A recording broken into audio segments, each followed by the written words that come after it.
पहले मैं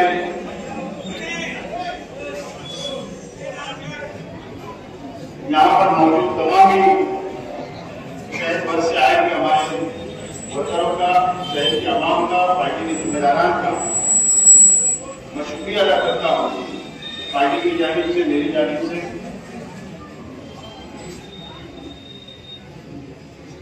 पार्लियामेंट के इलेक्शन खत्म हुआ और महाराष्ट्र के असेंबली इलेक्शन की शुरुआत अंतरित हो चुकी है। पूरे महाराष्ट्र में अलग अलग सियासी पार्टियां अपना अपना लाइनअप तैयार कर रही है और अक्टूबर के अंदर महाराष्ट्र असेंबली का चुनाव भी होगा और मालेगांव शहर सियासी तौर पर बहुत बेदार शहर है। 5 साल यहां पर सियासी बातें, सियासी तबसरा, सियासी जलसे, मीटिंगें हुआ करती हैं और मैं तो हमारे पार्टी को मानने वाले शहर की आवाम और हमारे कार्यकर्ताओं को सलाम करता हूं कि मैं देख रहा हूं कई दिनों से कि आपके अंदर भी बहुत सियासी बेदारी आ चुकी है। यकीन है अब आपको ये बात समझने लगी है कि किसके जलसे में नहीं जाना है, गलती नहीं करना है, जलसा उनका कामयाब नहीं करना है। अगर आपके मोहल्ले में भी जलसा रहता है तो आप मोहल्ले से निकल जाते हैं कि हमको उनका जलसा भी सुनना नहीं है और उनको ताकत भी नहीं देना है और उनका जलसा कामयाब भी नहीं करना है। इतने आप लोग बेदार हो गए, मैं आपको सलाम करता हूँ। यही बेदारी होगी।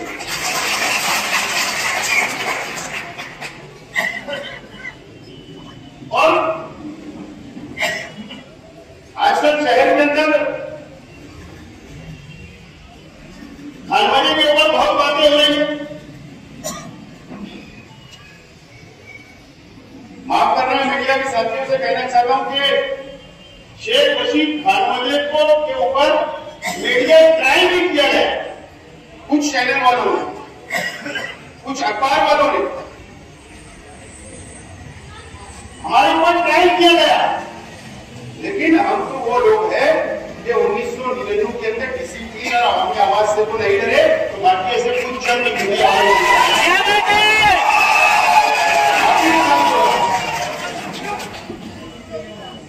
1999 के अंदर भी हमने देखा, तो उस वक्त भी हम नहीं रहे, शेख रशीद साहब नहीं रहे और 2 मरतबा ही नहीं रहे।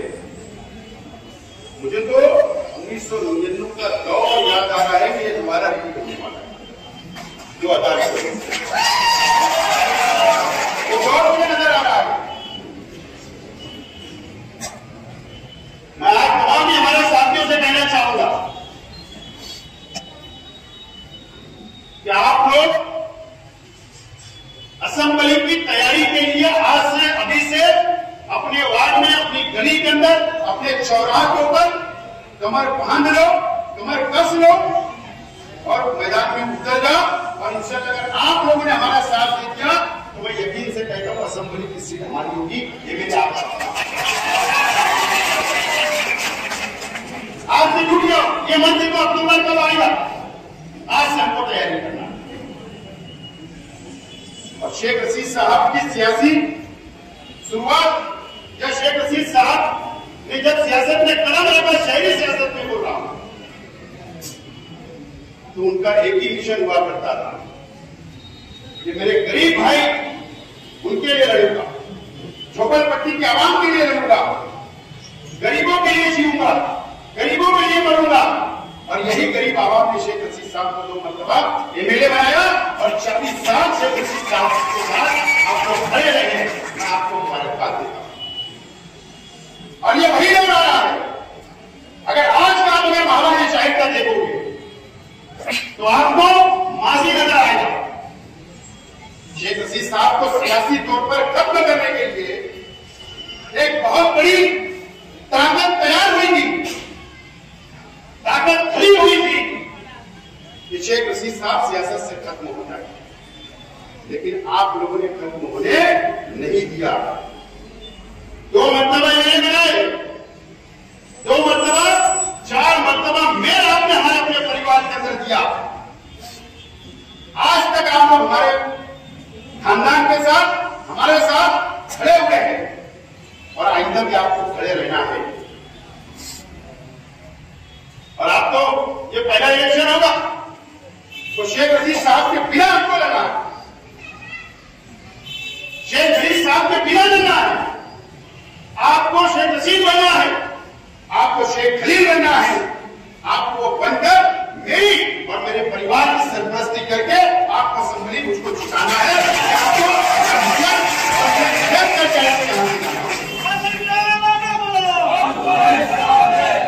आपको मुझे उम्मीद है, मुझे इलेक्शन दिख रहा है कि इंशाल्लाह कामयाबी हमारी होगी असेंबली में। मुफ्ती मोहम्मद इस्माइल काज़मी साहब के ताल्लुक से यह बातें हो रही, मैं तो किसी को मुकाबले में समझता ही नहीं हूं सिवाय मुफ्ती मोहम्मद इस्माइल का।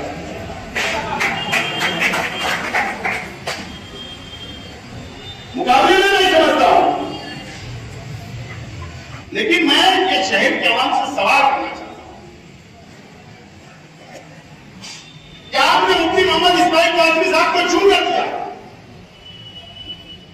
और ज्यादा आपने उनको चुन कर दिया। शहर के अवाम उनको 1 लाख से ज्यादा होगी। 5 साल हो रहे हैं, अक्टूबर में 5 साल हो जाएगा। क्या शहर के अवाम अब वक्त नहीं आया कि उनके बारे में सोचना चाहिए? क्या 5 साल के अंदर उन्होंने शहर को क्या किया, शहर के बुंदेरों को क्या किया, शहर के अवाम को उन्होंने क्या किया? महाराष्ट्र असेंबली के अंदर उन्होंने कौन सी नुमाइंदगी की? क्या बुनकरों को मिला? बुनकर भाइयों से मिला। सिर्फ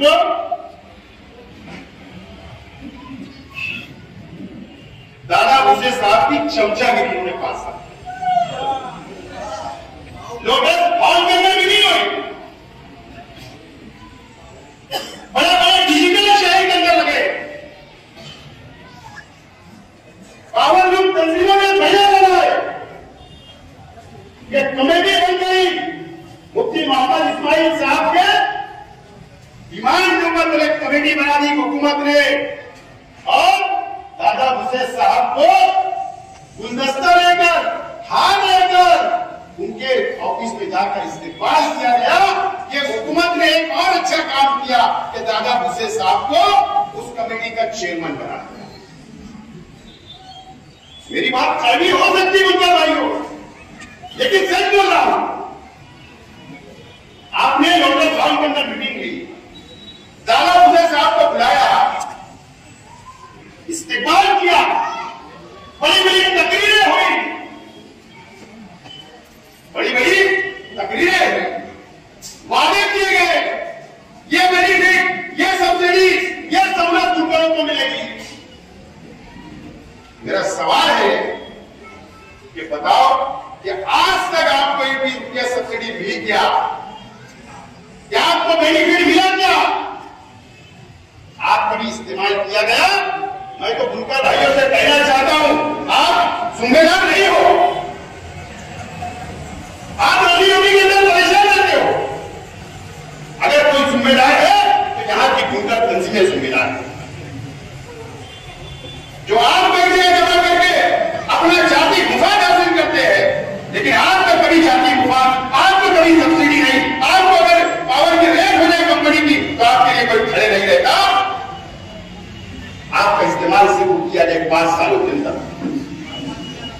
मैंने आपके लिए क्या किया आज मुझे माजी में नहीं जाना है, शहर जानता है, लेकिन तुमको 5 साल क्या मिला कि तुमको आप सोचना है। मुफ्ती मोहम्मद इस्माइल काज़मी साहब आप मजहबी शख्सियत हो, सिर्फ क्या करते हैं पता है? हमारे मस्जिद के पेशवा, मस्जिद के मौसिम, मदरसे के अंदर जो हाफिज है इनको रमजान के दिन में बुला के 200 रुपये का शुफा दे देते हैं, 50 रुपये दिवाली दे देते हैं, हो गई नहीं मानते। ये उनकी इज्जत है, ये हमारे इमाम की इज्जत है, ये हमारे मस्जिद की इज्जत है। आपने एक मर्तबा की असेंबली के अंदर कहा क्या माइनॉरिटी डिपार्टमेंट से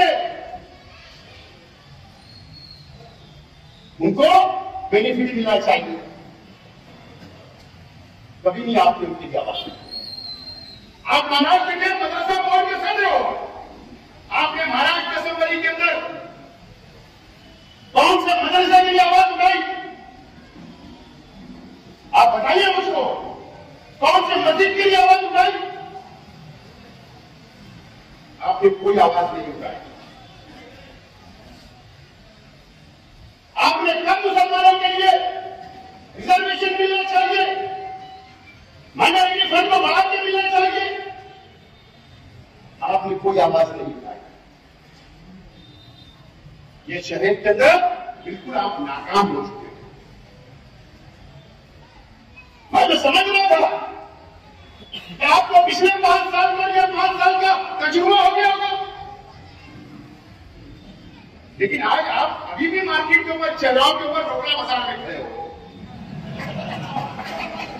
रोकड़ा बाजार में आज आप भी खड़े हो, जो चाहे सौदा कर ले, आपकी गोली लगा दे। राज्यसभा का कितना लोगे, इतना लूंगा, ओवरऑल होटल के अंदर रूम बुक, सौदा हो गया। क्या मिला कौम को, क्या मिला शहर को? एमएलसी के अंदर कितना मिलेगा, आपका सौदा हो जाता। कभी गैर हाजिर रहने का सौदा हो जाता, कभी स्पीकर के चुनाव में गैर हाजिर रहने का सौदा हो जाता, आपकी गोली लग जाती।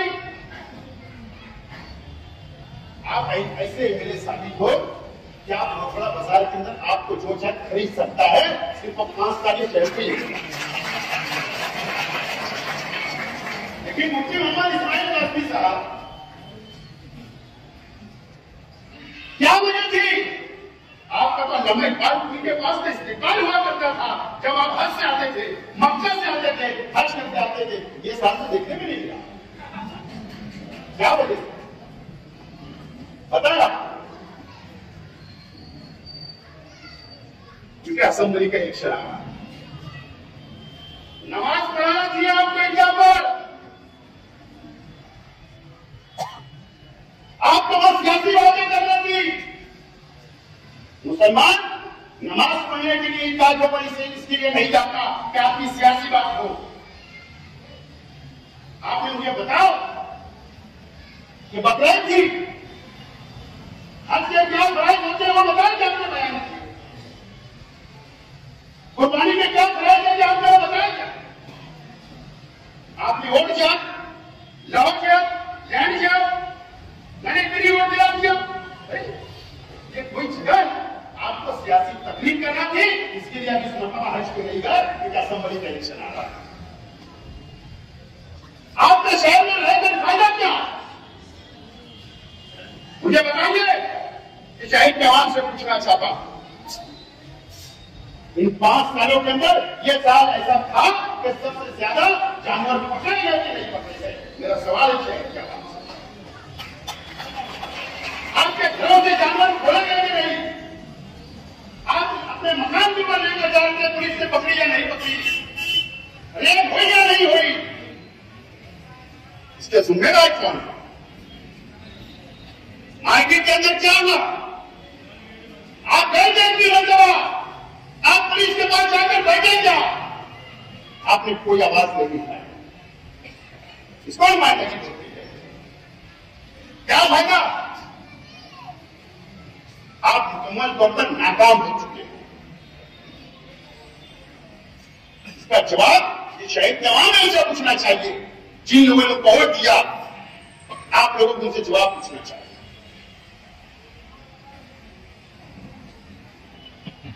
जमीयतुल उलमा तंजीम को मैं बहुत मानता हूं, जमीयतुल उलमा तंजीम को मैं बहुत मानता हूं।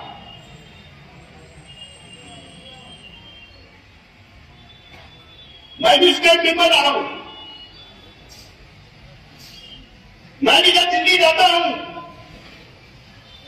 जमीयत के दफ्तर में जाता हूं, वहां पर उनसे सुबह से मुलाकात करता हूं। आज भी वहां की मस्जिद में नमाज भी अदा करता हूं। और ये तो बोलने की जरूरत ही नहीं है, मुझे सबूत देने की जरूरत नहीं है।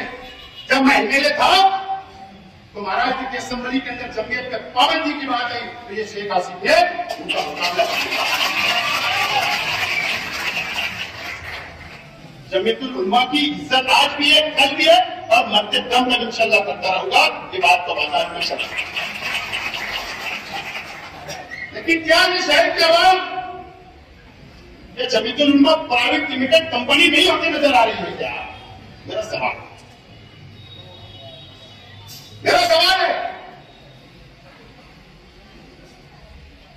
मस्जिदों में अगर जमीयत की तरफ से कोई लेकर आता, कई रियासतों की तरफ सैलाब आ गया, कई घर चल गए, कहीं मदद करने की बात आती है तो जमीयत का लेकर आता, जमीयत के लोग आते, मस्जिद के बाहर खड़े रहते, इमाम साहब ऐलान करते, तो मस्जिद के अंदर नमाज अदा करने वाला ये शख्स ये नहीं देखता कि मैं मुफ्ती फाइल साहब को मैंने वोट नहीं दिया, मैंने शेख आसिफ को वोट दिया, लेकिन वो अपनी जेब में हाथ डालता, पैसा दे देता है, वो कौन के लिए देता है, आपको देखकर नहीं देता। मुझे पता है कि मोहम्मद होंगे हो मोहम्मद जाना सिर्फ अल्लाह से,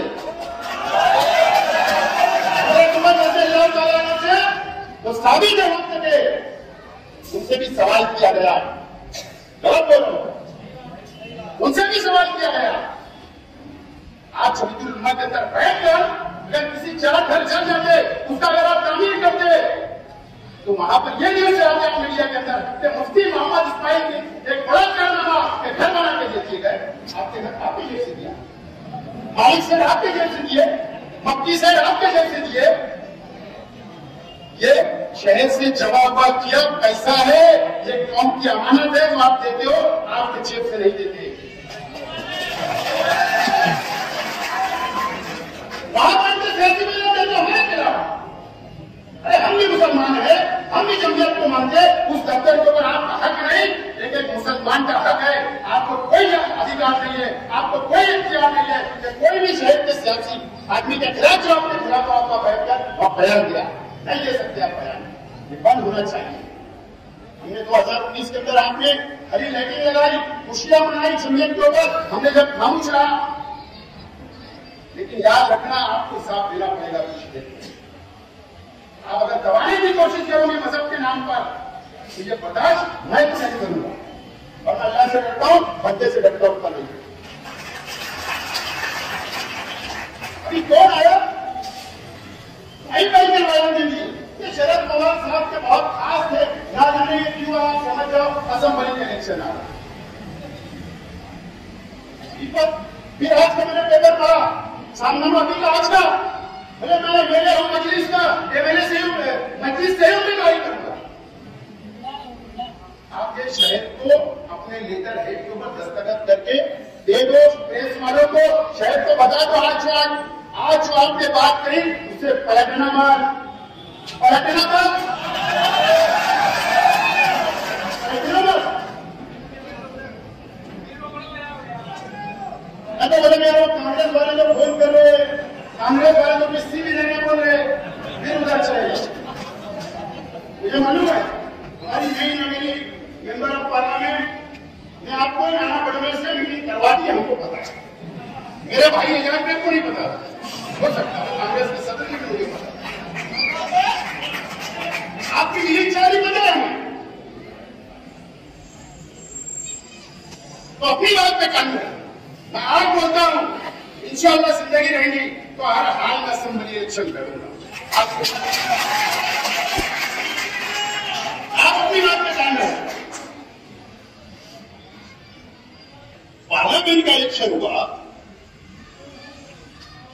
इलेक्शन बारी में अपने शेख आसिफ ने इतनी 1000 वोट करवाए, वाह।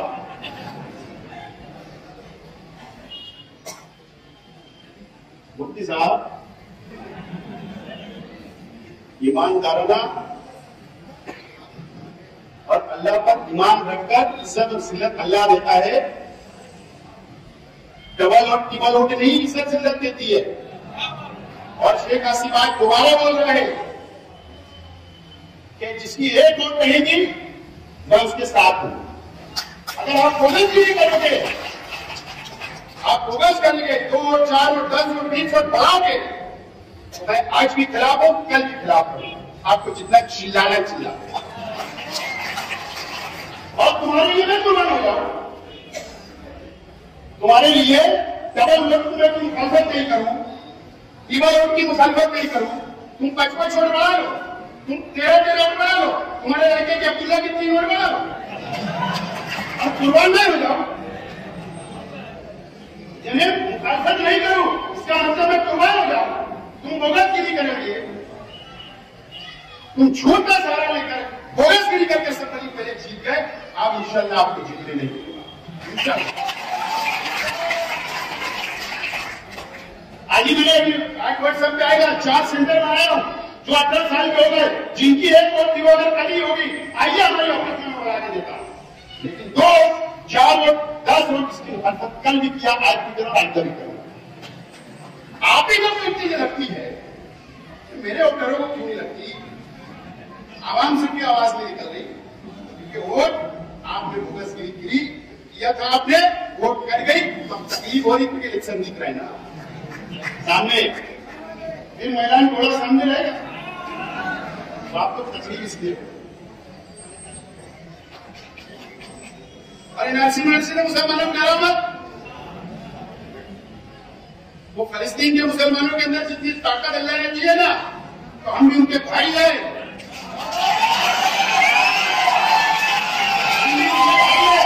इतनी ताकत अल्लाह ताला ने हमें भी दी है इनका फरिश्तों से लड़ने की। आप क्या एनआरसी से डरते हो?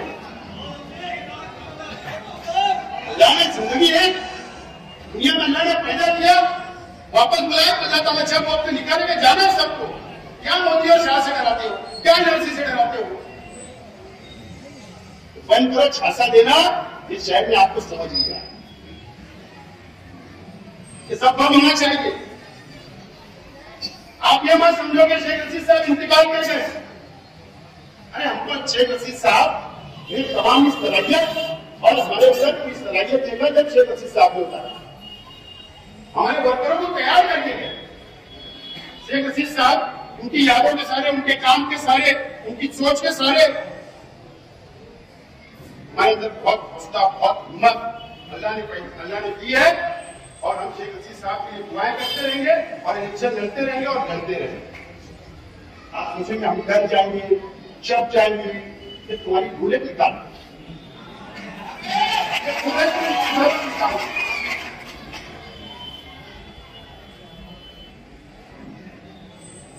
20-25 दिन से मैं क्या खामोश था, मालूम ये तो ऐसा लौट रहे थे, ऐसा लौट रहे थे कि हमारे मीडिया वालों को भी कुछ नहीं हुई। चलो मालूम ये लौट लिए, आज मैदान में उतर गया हूँ, इंशाल्लाह पेटी बंद होकर मैं मैदान छोड़ के आऊंगा।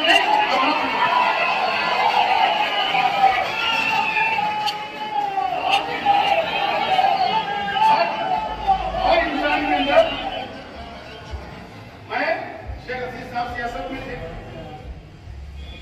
हम 5 भाई हैं, लेकिन शेख रशीद साहब ने उसको सियासत में पढ़ने के भी करा और छोड़ दिया।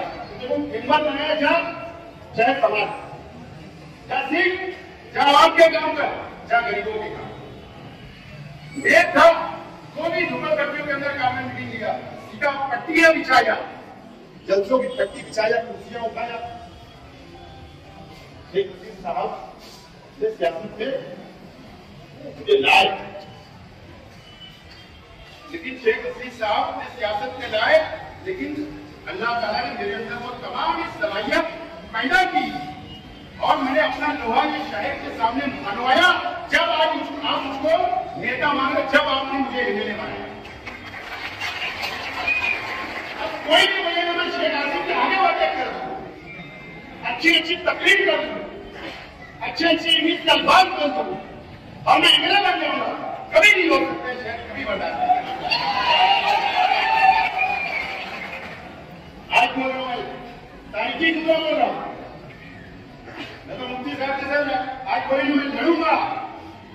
वो अगर ये चाहता है कि मेरा बाप सियासत में था तो मैं भी आगे बढ़ूं।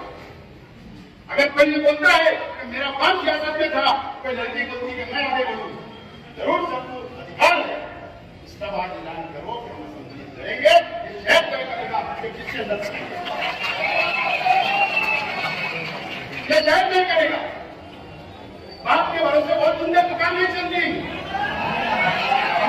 अपनी नए ग्राहकी बनाना पड़ता है।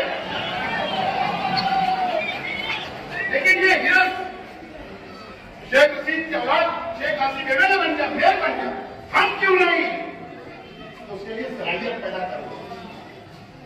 आवाम को काम करना पड़ता, रात में जागना पड़ता, गरीबों में बैठना पड़ता, गरीबों में उठना पड़ता और जेब में हाथ डालना।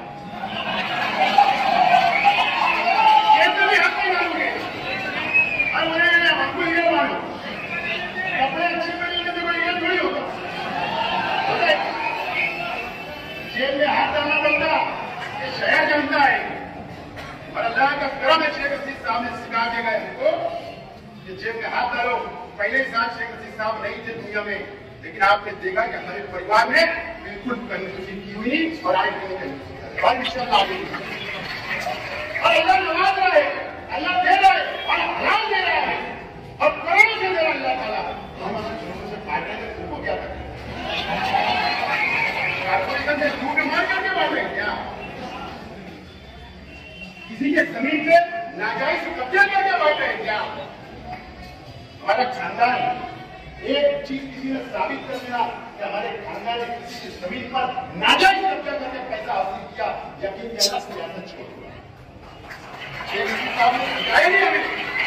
हलाल अल्लाह ताला दे रहा है और करोड़ से अल्लाह ताला दे रहा है, तो इसलिए करोड़ से बांटने की हिम्मत नहीं रखती हो और कलेजा लगता और वो हम बांट रहे हैं। बताओ मैदान में वक्त पड़ेगा तो घर बेच के इलेक्शन लड़ूंगा, तुम भी घर आगे मत छोड़, आगे मत छोड़। मलिकाना मुफ्ती इस्माइल साहब को मैं सोच रहा था कि बहुत समझदार इंसान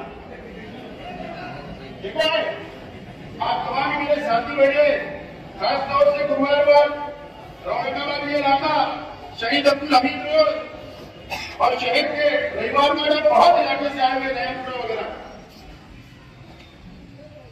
मुफ्ती मोहम्मद इस्माइल कासमी साहब का नजरिया, मैं नजरिया बताने के ये अब उसको क्या बोलेंगे? एक जबान में उसको बोलेंगे कि सियासी दुश्मनी निकालेंगे, ये भी बोले तो गलत नहीं। मैं मैंने 5 साल शेख रशीद साहब 10 साल, अगर ऐसा मान लो कि ये हमारे 15 साल के अंदर अगर हमारे वर्कर को किसने मारा और वो वर्कर आए तो साहब कार्रवाई की मांग करो। अगर वो वर्कर हमारे पास 15 साल का होगा कि साहब कार्रवाई की मांग करो, कार्रवाई की मांग करो, तो हम ये बोलेंगे कि कानून के मुताबिक ये कर देंगे कि फला फला घटना हुई, फला फला इंसान को लगी, इसकी कानून के मुताबिक जो मुजरिम होगा उसको पकड़ा दे, सजा मिल जाए। ये लेकर दिया जा सकता है कानून के मुताबिक। 3/5/2024 में मुफ्ती मोहम्मद इस्माइल कासमी साहब ने लेटर दिया। ये लेटर लिख रहा है मुफ्ती मोहम्मद इस्माइल कासमी साहब ने लेटर दिया फाइनल मामले। मैं उसके बाद आगे बढ़ूंगा। एक एमएलए को क्या बोलना चाहिए? ठीक है, हमारे लाख सियासी हमारे खिलाफ हो सकते, लाभ हो सकते और रहेंगे जब तक हम सियासत में एक दूसरे के मध्य बताते हैं तो रहेंगे। एक एमएलए ने बोलना तो ये बात है, सख्त कार्रवाई होनी चाहिए, जो मुजरिम है उसको पकड़ना चाहिए, बेगुनाह नहीं बताया जाना चाहिए और सख्त से सख्त कार्रवाई होनी चाहिए। ये मेरे पूरे खानदान का नाम लिखकर जन्म कुंडली निकालकर मुफ्ती मोहम्मद इस्माइल कासमी साहब ने कंप्लेन, इससे मैं कर नहीं रहा हूं, सिर्फ मैं आज आवाम के सामने बता रहा हूं कि सियासी दुश्मनी कितनी होना चाहिए। हर जगह कम से कम 10 जगह मेरा नाम होता है। शेख मंसूर शेख आसिफ का चचा भाई, इसका ऐसा किया शेख आसिफ का शेख खालिद भाई है। शेख खालिद ने भला भला ये सामने ये तारीख को ऐसा किया। शेख आसिफ का शेख अकील चाचा है। शेख अकील ने भला भला ऐसा किया। शेख इसाक शेख आसिफ का भाई है, भला भला उसने ऐसा किया। शेख अवेश शेख आसिफ का चचा का भाई है, उसने ऐसा किया। शेख साहब ने भला भला तारीख को ऐसा किया हुआ शेख आसिफ का भाई है। शेख खलील शेख आसिफ का चाचा है, उसने भला भला ऐसा किया। ये मैं बना टीक मार के कहता हूं, अंडरलाइन करता हूं, ये सब अंडरलाइन करते। शेख सैयद अताब ने ऐसा पूरी खानदान का पूरा लेकर ये बोले कि शेख आसिफ को भी अटक करो और ये जितने नाम दे रहे बोले कि सबको जेल में डालो।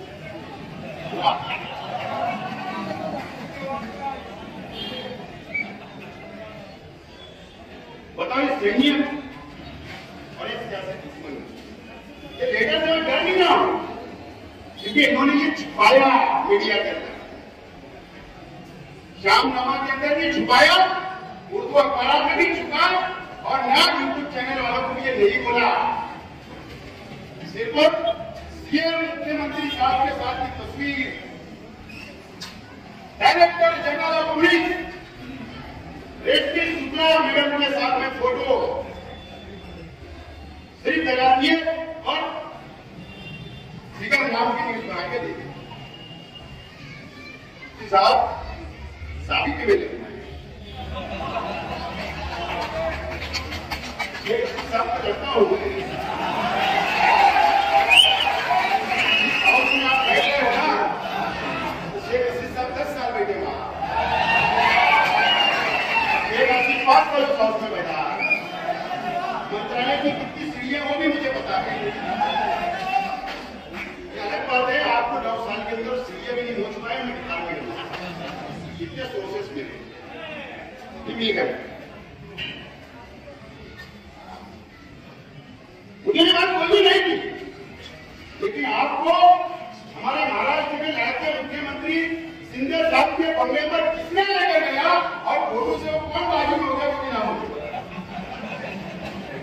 क्या बोल रहा हूं, फोटो क्या करें, फोटो तुम्हारी है, लेकिन वो सर से कौन में भाई दिया ना, ये ऐसा समझते हो आप कि मंत्रालय सिर्फ आप ही नहीं बनाए, director general of police headquarter तो सिर्फ आप ही जा सकते, वहां हम नहीं जा सकते। मंत्रालय में सिर्फ आप जा सकते, हम नहीं जा सकते।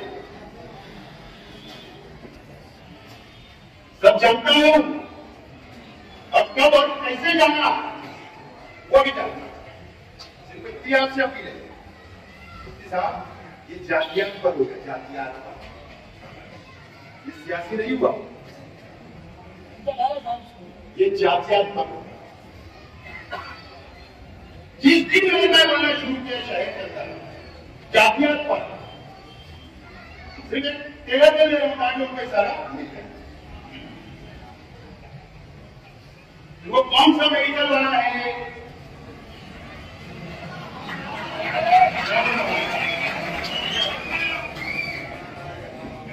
वो सौदी किसने उसको भेजा था, फिर किसने निकाह किया था, फिर किसने तिलाक दिया, फिर किसने हलाला किया, इतनी काफी है। इसके बहुत आगे जानता हूं, पंचायत में कौन कौन था, अगर जातियात की ही बात नहीं है, इससे ज्यादा मालूमात है बोल सकता हूं, लेकिन ये तहजीब मुझे नहीं है। मैं तुमको बदनाम नहीं करना चाहता हूं, आप बदनाम होंगे, शहर और उम्मा बदनाम होंगे, इसलिए यही अपील है, यही अपील है। आइंदा इस बात का ख्याल रखिए, सियासत मर्दाना करो, मर्द वाली सियासत करो, हम तैयार हैं।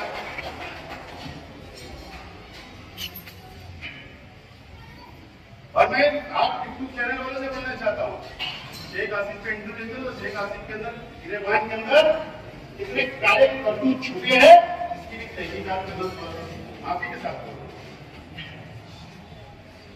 तो इस सत्य की वजह से जो लड़कियों का तिलाक हुआ वो भी शेख आसिफ जानता, वो भी आपकी पूरी ग्रुप के ऊपर बैठा है। अगर जातियात क्या है, नाम पता है, सब पता है। इस शहर में रहता हूं, पुलिस को इतनी इंफॉर्मेशन नहीं रहती। पहले शेख आसिफ को मिलती है, ये बात बोल रहा हूं।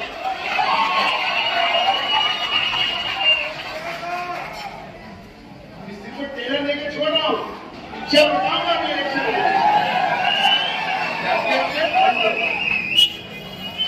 मारी सियासत करो,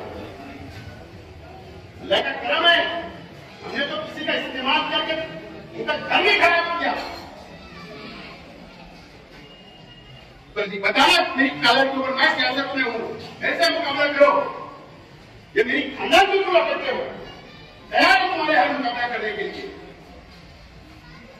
किताब के ऊपर कोई बोल नहीं सकता। हमारी खुली किताब है, शेख रशीद साहब भी बोला करते थे हमारी खुली किताब है, और मैं भी बोल रहा हूं हमारी खुली किताब है। उसके बाद एक शहीद जवान ने 3 मरतबा एमएलए बनाया, तो उन्होंने अंदर हमारे अंदर कुछ अच्छाई देखी होगी। जब हमको बनाया, जब हमको लीडर मानते, जब हमको प्यार करते, जब हमारे लिए खड़े रहते, ऐसे नहीं खड़े रहते। ऐसी सवैयत और ऐसा करना पड़ता है, सब आवाज दे रहे। शहर के अंदर फायरिंग होती है, ना मुझे इंक्वायरी के ऊपर कुछ बोलना है और ना पुलिस के ताल्लुक से मुझे कुछ बोलना है। फायरिंग हुई, ऐसा पुलिस बोलती है, ऐसा मीडिया बोलती है, पुलिस का रिकॉर्ड बोलता है, एफआईआर बोलती है। लेकिन एफआईआर यह नहीं बोलती है कि फायरिंग दोनों तरफ से हुई, फायरिंग दोनों तरफ से। और जो मीडिया के अंदर जो वीडियो चल रही थी वो क्रॉस फायरिंग जब हुई उसकी वीडियो मैं आज बोल रहा हूं, शेयर किया तो जाके पुलिस के पास से रिपोर्ट लगा। मैं आज भी अगर किसी ने भी फायरिंग किया होगा, गुनाह किया होगा, तो ना पुलिस उसको सजा दे सकती, ना मैं ना आप। पुलिस का काम है कोर्ट तक पहुंचाना। जब जेल चलेगी, अगर वो गुनहगार साबित हो गया, सजा लग जाएगी, जब मैं उसको गुनहगार मानूंगा। जो कार्रवाई होना की हो गई, पुलिस अपना तलाश करे, कार्रवाई करे। लेकिन क्रॉस फायरिंग के अंदर भी पुलिस तपास करे, इंक्वायरी करे, यह पुलिस से सिर्फ रिक्वेस्ट करना करता। और यहां से लेकर डीजी ऑफिस तक लेकर वहां तक गया, पुलिस डिपार्टमेंट को पता है कि नहीं पता, वहां तक लेकर गया, हमारे राज्य के मुख्यमंत्री शिंदे साहब तक गया। तो इंक्वायरी यहां से लेकर रिक्वेस्ट कर रहा हूं वहां तक के लोगों के, दोनों फायरिंग की मुकम्मल इंक्वायरी होना चाहिए, ये डिमांड मैं करता हूं। दोस्तों और साथियों, 23 तारीख का ये मेरा लेटर है, 23/2/2024। क्या बोल रहा हूं मैं?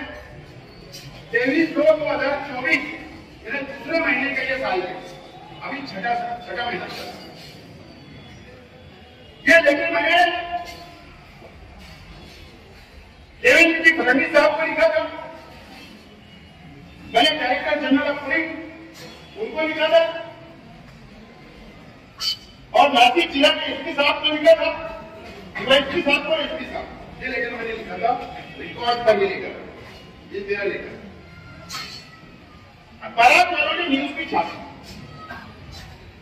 अखबार वालों ने न्यूज भी छापी। मैंने कहा था कि श्री राम पूछे कुछ लोग, आपको याद नहीं आया तो याद करो, माजी में जाओ 4 महीना पहले, चैनल वाले आप भी माजी में जाओ, डिपार्टमेंट आप भी माजी में जाओ। ये लेकर नहीं होगा तो मैं लेकर देने के लिए तैयार हूं आज भी। श्रीरामपुर और यूपी के गोरखपुर के कुछ लोग शहर में रुके हुए हैं, उनको गाड़ियां दी जा रही है, उनको शायद कुछ सामान दिया जा रहा है, उनको रहने के लिए जगह दी जा रही है, ऐसा मैंने लिखा था। और वो मेरे परिवार की, हमारे घरों की, मेरे चाचा लोगों के घर की हमारी इंक्वायरी कर रहे, नजर रखे हुए, और हो सकता है कि शेख रशीद साहब के इंतकाल के बाद सियासत में मैं अकेला हूं, जो मैं सियासत भी और परिवार भी और वर्करों को भी और शहर भी संभाल रहा हूं, तो हो सकता है कि मेरा मुझ पर अल्लाह हो जाए। इसके लिए प्लानिंग है, इसके लिए पुलिस ने इसकी इंक्वायरी करना।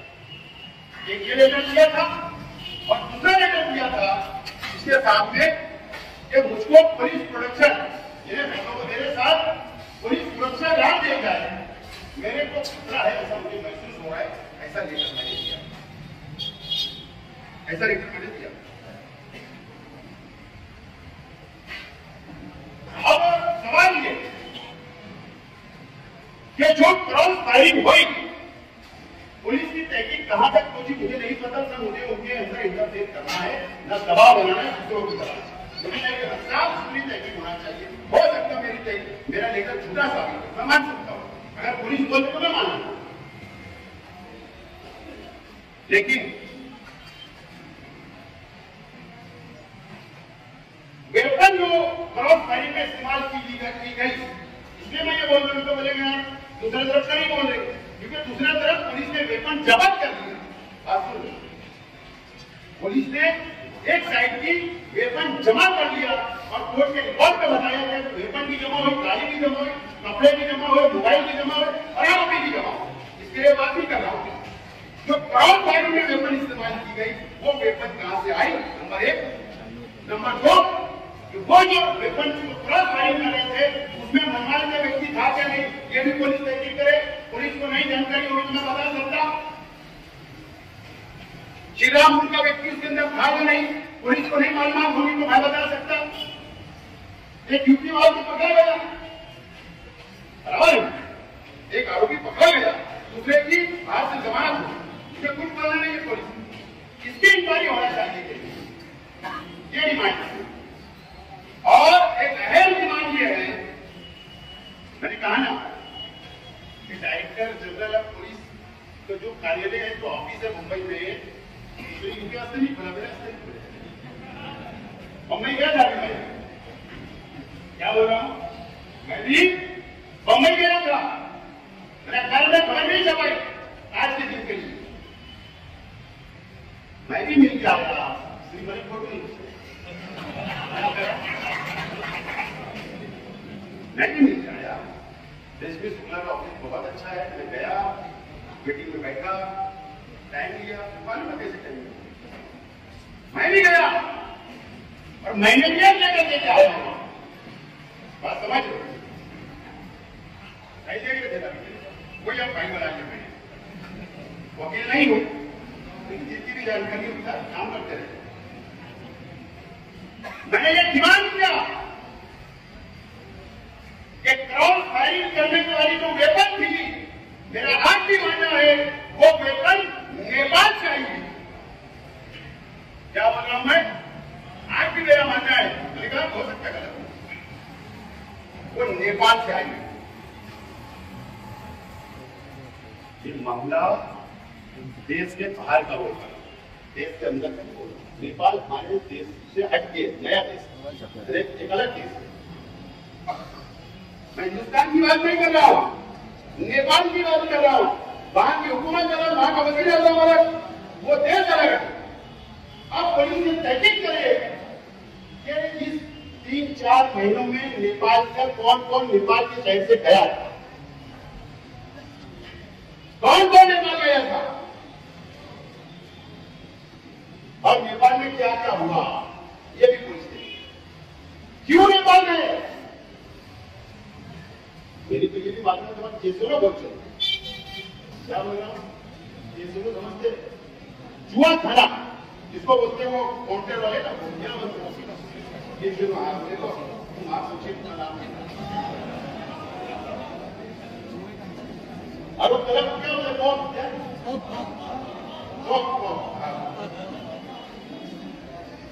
मालेगांव में लोग गए थे वहां भी गए और वहां पर भी पुलिस इंक्वायरी करे कि वहां भी कुछ चीजा हुई।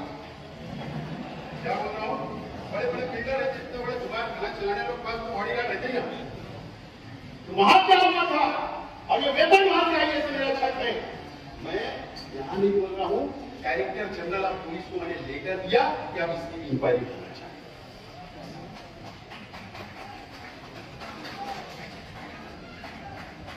मैंने कहा ना पुलिस से ज्यादा अपने पास रिपोर्ट मिल जाए, बात की एजेंसी है, तो नेपाल तक की बात अब कोई ले जाए और भी बहुत खतरे में, लेकिन थोड़ा धीरे धीरे निकालेंगे तो अच्छा लगेगा। लेकिन पुलिस अब इसकी भी इंक्वायरी करे, ये मेरी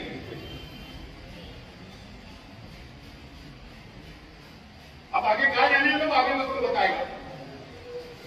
सब सीढ़ी मुझे मालूम है, वहां तक जाऊंगा, लेकिन अब दूध का दूध और पानी का पानी शहर के अंदर हो जाना चाहिए। अल्लाह का बहुत एहसान है, अल्लाह का बहुत शुक्र अदा करता हूं मैं कि मैंने कभी ऐसा नहीं कहा मेरी पार्टी के लिए चलो मेरे साथ। अल्लाह का बहुत कभी मंत्री को नहीं बोला कि मेरे साथ चलो, कभी मैंने ये नहीं बोला शरद पवार साहब को साहब ट्वीट कर दो ना, शरद पवार साहब को नहीं बोला ट्वीट कर दो ना सीएम को और देवेंद्र फडणवीस। मैंने कभी खासदार की मदद की, मंत्री की मदद की, अल्लाह का करम है और इंशाअल्लाह अल्लाह से दुआ करता हूं कि अल्लाह ताला किसी के सारे की नौबत ना करे, सिर्फ तेरा सारा और तेरे सारे की सारे की जरूरत नहीं है। हाँ इतना जरूर हुआ, आज बोल दे रहा हूं, शेख हसीना साहब ने तो सिखाया वही लैंग्वेज इस्तेमाल कर रहा हूं आपके लिए। हेडलाइन है सब जो बोले हमारे वर्करों का से माफी भी चाहता हूं। आप कर रहा हूं, मैंने आपको बहुत थकाया था पार्लियामेंट के इलेक्शन में, बहुत थकाया। आपने बिना पैसे कम पैसे में काम किया, माफी मांगता हूं आपसे, लेकिन मुझे ऐसा नहीं लगता। ये दिन भी मुझे देखना पड़ेगा। हमारी मेरी खासा सुबह टाइम बच्चाओं ने भी मुझे जेल में डालने की कोशिश की, उसके परिवार में भी थी, ये बात आ जाती। कोई दो खासदार से तीसरी खासदार, दो एमएलए से तीन मंत्री, क्या फर्क पड़ता है? मैंने कहा ना अपने अल्लाह से सब मानते, कोई फर्क नहीं पड़ता। और आज ऐलान कर रहा हूं कि 16 बच्चों से 5 साल एक लेबर भी मांगने के लिए शेख हसीना जाएगा नहीं। आज ऐलान कर रहा हूं, आज ऐलान कर रहा हूं। ये इंसाफ नहीं होता राजकारण में। मुफ्ती इस्माइल साहब आज जो बोलते हैं 2 लाख वोट मेरे आया, अरे 19 का रिजल्ट देख लो, 75,000 वोट तो शेख हसीना को मिली थी, मैं उसका ही हकदार था, मेरे मानने वालों ने उसको वोट दिया है। लेकिन आपको 6 होना चाहिए 2 लाख करा कर बैठे, लेकिन हमने भी वोट दिया। मैं आपको नहीं रोकूंगा, आपने वोट दिया, 16 बच्चों मुझसे काम लो, लेकिन मैं ये ऐलान करता हूं कि मैं कभी उससे नहीं मिलूंगा और कभी लेकर नहीं मांगूंगा, कभी मदद नहीं मांगूंगा। आज को ये मेरे परिवार को बनाने के लिए अगर कोई मेरे खिलाफ आएगा तो मैं उससे कोई कम्प्रोमाइज नहीं करूंगा। आज बोल रहा हूं, सियासी इख्तिलाफ हो सकते हैं, सियासी बात में तो चलेगा, सीने पे बात करो बर्दाश्त करो, पीठ पे बात बर्दाश्त नहीं करो, सीने के सामने जाकर बात करो, पीठ पे बात बर्दाश्त नहीं करूंगा। ये तरीका बर्दाश्त नहीं कर रहे। और आज मैं आप लोगों से बोलना चाहता हूं, अगर आज मैं खड़ा हूं और आज मैं आपके सामने तकरीर कर रहा हूं और अगर आपके सामने हिम्मत से बोल रहा हूं, सिर्फ आपकी ताकत के बदौलत बोल रहा हूं। अगर आप मुझे और ताकत दोगे, शेख हसीना साहब आप नहीं है ताकत दे रहे, खरीदार आप नहीं है, आप ही लोगों के भरोसे, आप ही लोगों से अगर आप ताकत दोगे, आप अगर साथ दोगे तो इंशाअल्लाह जैसे 4-5 एमएलए भी आ जाए तो इंशाअल्लाह अगर आपकी ताकत साथ रहेगी तो आपको करीब लड़ूंगा और आपके भरोसे, आपके भरोसे और गरीब भाइयों के लिए क्योंकि ये गरीबों को खत्म न करना चाहते, गरीबों की क्यादत खत्म करना चाहते ये लोग नेता। अगर मेरा परिवार खत्म होना, इसका मतलब गरीबों की क्यादत खत्म हो रही है, समझ मानता हूं। अगर आप चाहते हो कि गरीबों की क्यादत खत्म हो जाए तो मुझे कुछ बोलना नहीं। अगर आप चाहते हो कि गरीबों की क्यादत खड़े रहे, आपके साथ खड़े रहे, तो मैं और मेरा परिवार आपके साथ खड़ा रहेगा। आपके आप लोग किसी को मीटिंग की शक्ल में समझ के ये पैगाम लेकर यहाँ पे जाओ कि आपको अपने घर की ओर बढ़ाना है, नहीं हो आप अपने घर तैयारी करना और इन लोगों को कानून से भी और अपने वोटों से भी इंशाल्लाह ताकत से वोट जीतेंगे। इंशाल्लाह इनको हराएंगे, जीतेंगे, लड़ेंगे, जीतेंगे। आपका बहुत बहुत शुक्रिया। खुदा हाफिज़, अस्सलाम वालेकुम। मुझसे कोई जाने करते हुए तो मैं माजरत चाहता, बाकी कल तक तनकीद करते रहे, उसकी कोई परवाह नहीं।